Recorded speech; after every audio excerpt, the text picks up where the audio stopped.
que está em casa e tem alguma dúvida agora sobre erros médicos, por favor, pode ligar no 0 Operadora 11 2578 8000 e esclarecer suas dúvidas, né, que é o mais importante. Que nós estamos recebendo aqui o doutor Eduardo Inocente. Boa tarde, bem-vindo. Boa tarde, obrigado pelo convite. Esse é um tema sempre complicado, né, doutor? Quando se fala de erros médicos, né? Como poderíamos definir o que é um erro médico?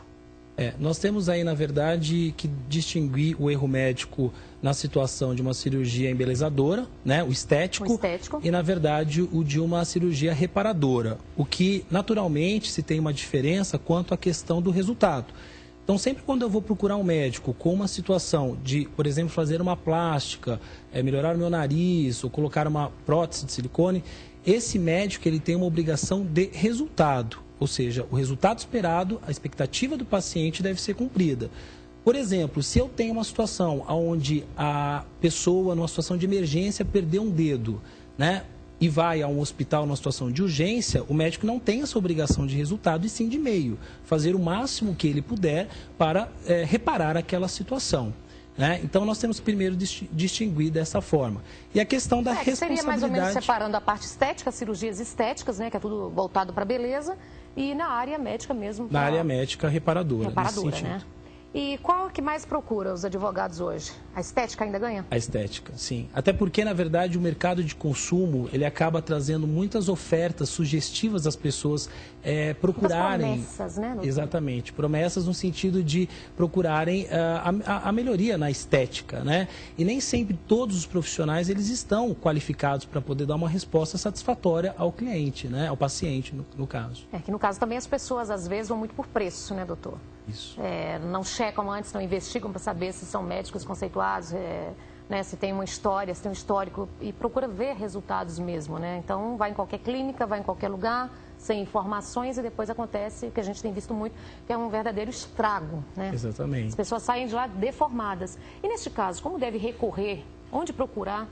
Tá, então, vamos por partes, né? No primeiro momento, como você mesmo disse, é sugestivo procurar referências do médico que está fazendo a cirurgia. Então, ou seja, tem o Conselho Regional de Medicina que traz se aquele cirurgião ele está apto a fazer uma cirurgia de título embelezador e estético. No segundo momento, caso ocorra a cirurgia, a pessoa não observou essas questões e depois ocorra o dano estético, sugere-se que haja uma representação do Conselho Regional de Medicina para que seja averiguado o médico, né, um processo administrativo em relação ao médico, e procure naturalmente um advogado para ver se é cabível uma ação de indenização, e aí a gente entraria não só nas questões do dano moral, mas também na questão do dano estético, em face do médico, né? E até em algumas situações também o hospital, se a cirurgia foi feita num determinado hospital que tem um vínculo com o médico, ou seja, por exemplo, o médico ele é chefe de uma equipe daquele hospital, responde também de forma subsidiária aí o hospital, de forma solidária o hospital. Porque a gente tem visto, eu quero voltar depois no estético, é o que mais tem acontecido, as pessoas vão fazer uma cirurgia, por exemplo, no seio, e eu vi esses dias fotos de pacientes que voltaram deformadas. Então, neste caso, o problema você já perdeu a confiança. Se você vai fazer uma cirurgia estética com o médico, ele te deforma, você pode, pela lei, recorrer e tentar ganhar a indenização?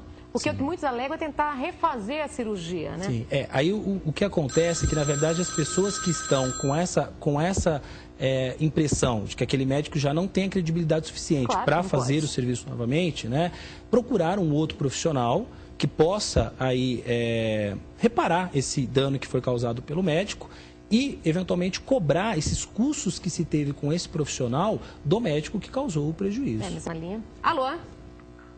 Alô? Antônio Carlos Nani. Tá falando de onde, Antônio? Eu tô falando aqui da freguesia do Ó. Bem-vindo, querido. Pode fazer a sua pergunta. Como você é linda, hein? É tudo uma montagem, é tudo uma maquiagem, Antônio. É enganação de televisão, viu? Modéstia. Tá certo, querido. Viu? Oi. É o seguinte, eu tenho a minha mãe tem 80 anos. Certo. O que acontece? Ela fez uma cirurgia no Hospital das Clínicas, que foi um transplante de fêmur. Na ocorrência dessa cirurgia, na primeira vez ela ficou até razoavelmente bem, que foi uma colocação de prótese femoral. Aí, o que aconteceu, ou acho que 10 meses depois, essa prótese se soltou. E, em decorrência disso, ela teve que fazer uma nova cirurgia no mesmo local. E ficou aproximadamente 4 meses entrevada numa cama.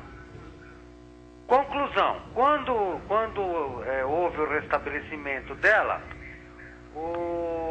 essa perna dela, que é a perna direita, ficou totalmente fora de ângulo e deslocada. Ela tem que usar muleta pro resto da vida.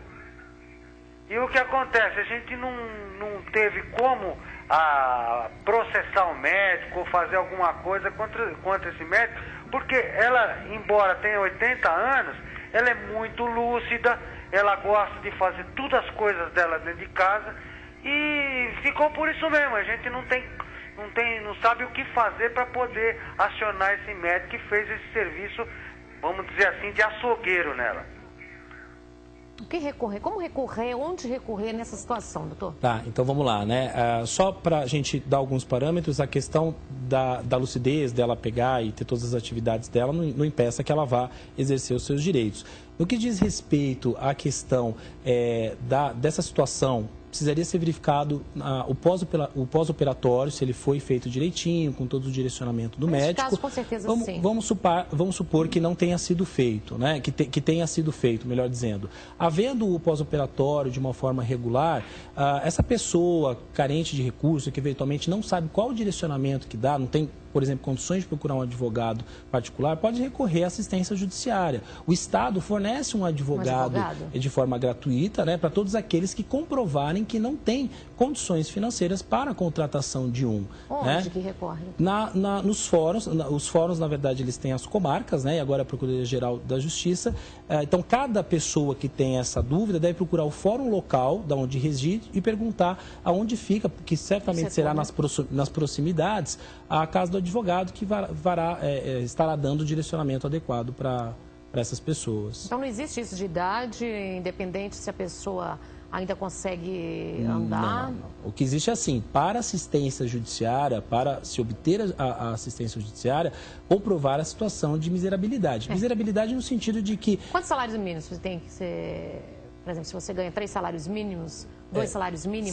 Salvo engano, chega ao teto de 1 a 2 salários mínimos, não passa disso. Né? Se ganhar mais que 2 salários mínimos, poderia te comprovar, não poderia te trazer essa informação exata, mas não passaria de 2 salários mínimos, porque até aí já seria considerado não tão dentro dessa condição de... Que não pode pagar um advogado. Então, até 2 salários mínimos, você tem direito a ter um advogado. Procurar. Por isso que eu oriento, no caso, por exemplo, desse rapaz, né, em relação à situação da mãe, procurar assistência judiciária, que com certeza eles vão dar um direcionamento. O trabalho é muito bem feito, é um trabalho muito respeitoso a quem, na verdade, vai procurar.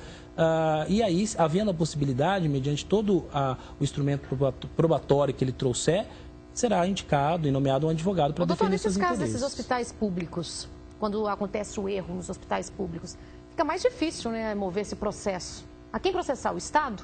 Processa-se, na verdade, o médico, né? Sempre o médico responsável, a equipe responsável pela cirurgia, e o Estado também, ele pode vir a sofrer uma ação, sim. Tá? O que ocorre é que, na verdade, dentro de algumas regras processuais, o Estado ele tem algumas, não poderia dizer benefícios, mas ele tem algumas prolações de prazos. Exatamente, algumas situações que desgastam um pouco mais aí as expectativas da pessoa em indenizar em pleitear uma indenização do Estado. Demora-se mais tempo ou não? Demora-se mais tempo, porque após, na verdade, a atribuição por um juiz da responsabilidade do Estado, numa situação dessa, o pagamento ele é efetivado de uma forma diferenciada. Que, 20 anos? Não diria tanto assim, mas havendo aí passado por todo o processo de primeira e segunda instância... Se os outros a gente já está vendo 7 anos, então processando o Estado deve chegar uns 15. Há uns 15 anos daí.